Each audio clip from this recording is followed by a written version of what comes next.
Pengerusi Jawatan Kuasa Pelaksanaan Pelancaran Muharta merangkap Timbalan Pengerusi DPIM, Timbalan Setiausaha Kerajaan Negeri Hasanuddin, ahli-ahli Parlimen,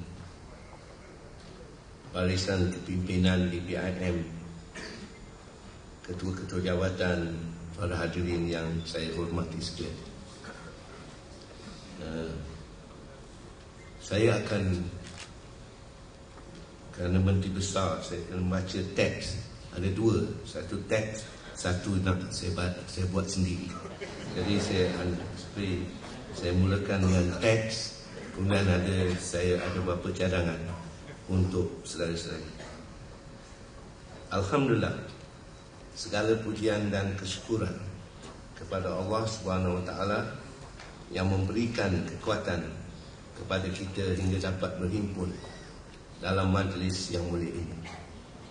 Selawat dan salam buat junjungan besar Nabi Muhammad sallallahu alaihi wasallam yang meninggalkan Al-Quran dan Sunnah sebagai pedoman dan panduan hidup kita yang diredai dan dirahmati. Terlebih dulu, saya merakam jawatan terima kasih terhadap undangan kepada saya untuk hadir memberi ucapan dan seterusnya merasmikan Mesyuarat Agung Dewan Perdagangan Islam Malaysia Negeri Selangor. Saya juga mengucapkan syabas dan tahniah kepada Barisan Kepimpinan DPIM yang berjaya merancang, menyusun dan membangunkan persatuan ini. Tuan-tuan dan puan-puan yang dirahmati Allah, pada kesempatan ini saya fikir belum terlambat bagi diri saya dan bagi pihak seluruh Barisan Kepimpinan Kerajaan Negeri Selangor merakamkan penghargaan yang tidak terhingga terhadap sokongan dan dukungan, doa dan pengorbanan semua lapisan rakyat hingga tercapainya impian untuk kita membentuk satu kerajaan rakyat. Lantas kami berusaha mengamalkan gaya pimpinan dari rakyat kepada rakyat dan pentadbiran dan pengurusan negeri Selangor. Kini perkara yang penting bagi kerajaan rakyat ialah melaksanakan amanah untuk memimpin dan mengurus hal-hal yang berkaitan dengan kebajikan rakyat dengan cara sebaik-baiknya dan seadil-adilnya. Sehubungan dengan itu, apabila saya diundang untuk merasmikan Mesyuarat Agung Dewan Perdagangan Islam pada pagi ini dengan desakan saudara Yaya,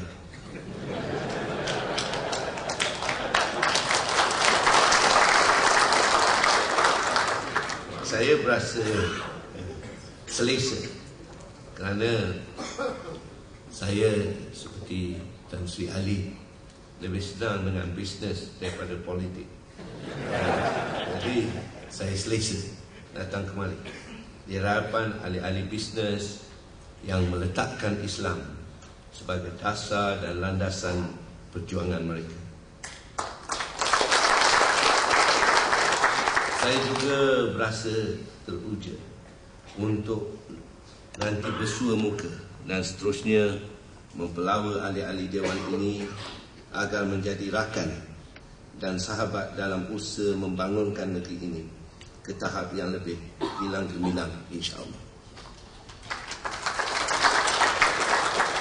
Saya percaya ahli-ahli DPIM mampu melaksanakan tanggungjawab kerana kita sama-sama menjadikan keadilan, melantaskan Islam yang bersifat sejagat sebagai teras dalam pentadbiran dan pengurusan syarikat, persatuan kelab maupun negeri. Tuan-tuan dan para hadirin, puan-puan, para hadirin yang budiman, agenda memperkasa ekonomi rakyat, mensifarkan keadaan pengangguran dan menurunkan kadar jenayah merupakan agenda utama kerajaan Negeri Selangor. Kita sama-sama maklum Tiga elemen tersebut saling mempengaruhi dan saling melengkapi. Jika ekonomi lemah, pengangguran bertambah. Jika rakyat semakin banyak tidak bekerja, yakni tidak mendapat upah atau gaji yang sewajarnya, pelakuan jinayat pasti wujud dan mendatangkan ancaman terhadap keamanan rakyat seluruhnya. Justru itu, sekiranya kita berjaya merancangkan kegiatan ekonomi dalam negeri ini, maka insya-Allah peluang pekerjaan boleh bertambah dan sekaligus mengurangkan kadar pengangguran. Sejajar itu diharap kejadian jenayah dapat dikurangi.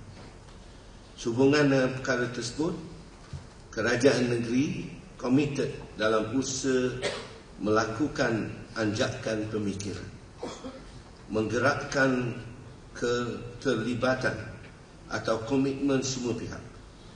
Pada masa yang sama, kami merangka strategi jangka pendek dan jangka panjang yang tersusun bagi memastikan agenda ini terlaksana dan matlamat kerajaan tercapai.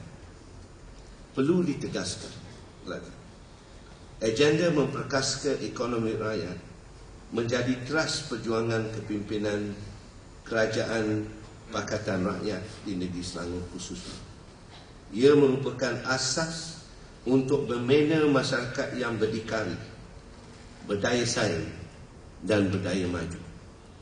Rakyat terbanyak dan mewakili tiga kaum terbesar tidak boleh dibiarkan berada dalam jurang kemiskinan atau hidup dalam keadaan daif dan naif.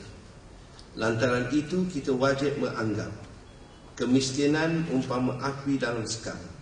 Dia terus membakar dan boleh melenyapkan jati diri rakyat yang miskin dan dibiarkan. Dalam usaha memerangi kemiskinan ini, elok kita renungi kata-kata Saidina Ali yang berbunyi, andai kata kemiskinan itu makhluk yang hidup, nescaya akan aku penggal kepalanya, kerana sesungguhnya kemiskinan itu menghampiri kekufuran. Justru itu, kita harus mencari jalan dan kaedah yang terbaik bagi mengeluarkan seluruh umat dalam negeri Selangor ini yang berada dalam keadaan miskin dan fakir turut menikmati kehidupan yang serba ada. Jurang antara yang kaya dan miskin perlu dirapatkan, sebab jurang ini jika dibiarkan, ia boleh menjadi barah yang beransur-ansur membawa parah kepada kehidupan bermasyarakat seluruhnya. Kekayaan mesti diagih atau diperolehi secara adil. Ekonomi mestilah dibesarkan agar lebih banyak orang mendapat manfaat daripada limpahan kemakmuran ekonomi ini. Kelompok yang kaya perlu diberi kefahaman dan keyakinan tentang tanggungjawab membantu dan membela kelompok yang miskin. Sehubungan itu, persoalan tersebut Allah Subhanahu Wa Taala dalam firman-Nya menyatakan supaya hasil itu tidak hanya beredar di antara orang-orang yang kaya di dalam kalangan kami. Jelas, pada setiap rezeki yang diperolehi ada bahagian untuk orang lain. Jangan dibiarkan sumber rezeki beredar dalam kalangan tertentu supaya sehingga melupai golongan miskin, menyebabkan mereka terus melara tanpa pembelaan. Sikap dan perbuatan begini boleh memusnahkan kehidupan bermasyarakat.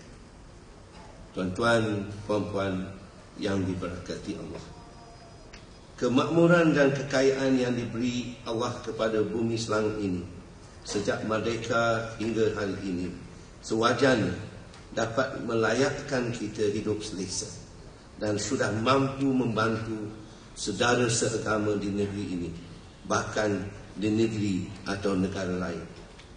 Namun hakikatnya masih ramai warga Selangor hidup miskin. Antara puncanya sikap tamak sekelompok manusia